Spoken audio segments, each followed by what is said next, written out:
Colossians 3:13. Bear with each other and forgive one another. If any of you has a grievance against someone, forgive as the Lord forgave you. Alright mga bay, welcome back to the channel, Soy on the Road. Today, we're diving into something super exciting. Something that will make you say, "Whoa, turbo money?"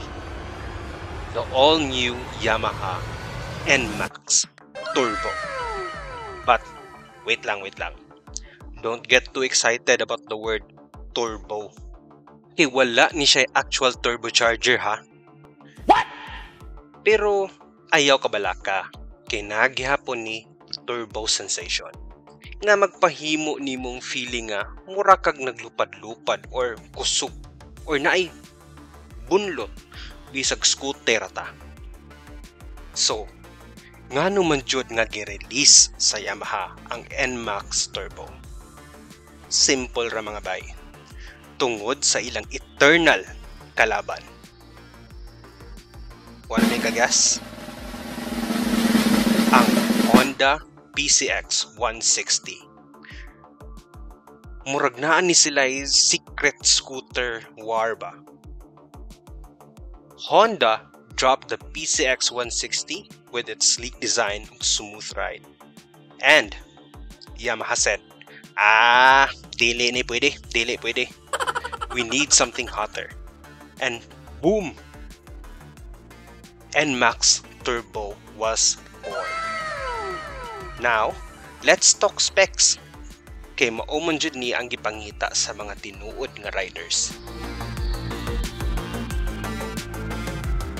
Under the hood. Nani? Wait. Wa man day ni hood. Under the seat. Dili. Under the seat. Basta. Naa ni siya 155cc. Liquid-cooled single-cylinder engine nga nagproduce og 15.15 horsepower. Kung ano man lang ninilag himong 16, wey? 15.1 gibitin pa yun ta. Napogi 0.15. Di pwede 16 na lang. Og 14.2 Newton meters of torque. Pwerte na kakusog para sa imong daily biyahe. Whether mag-commute ka or maglaglaag with your barkada o pamilya. Pero unsa day ng turbo? Kung wala man di ay turbo. What? Well, Yamaha introduced the YE-CVT, Electric Continuously Variable Transmission.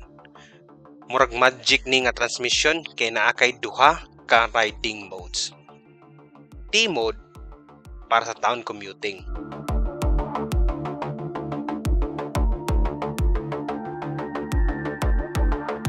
S mode kung gusto ka mag-feeling Valentino Rossi sa karsada. Plus, naapagid ni Y-Shift functionality with 3 levels: low, medium, high. Murag nag-play ka og Need for Speed ba? And if you think that's all, wait lang, napay mas grabe. The NMAX Turbo Tech Max. This one is the ultimate flex mga bay. It's got a TFT navigation display, smart key system, o Garmin Street Cross navigation. Di na ka maglibog asa paingon, bisan wala na kay sense of direction, katultol radyo ka. The TechMax weighs 135 kilograms. Kamay rag difference sa regular turbo, nga 133 kilograms. Pero trust me, ma-feel yun na nimang difference sa performance.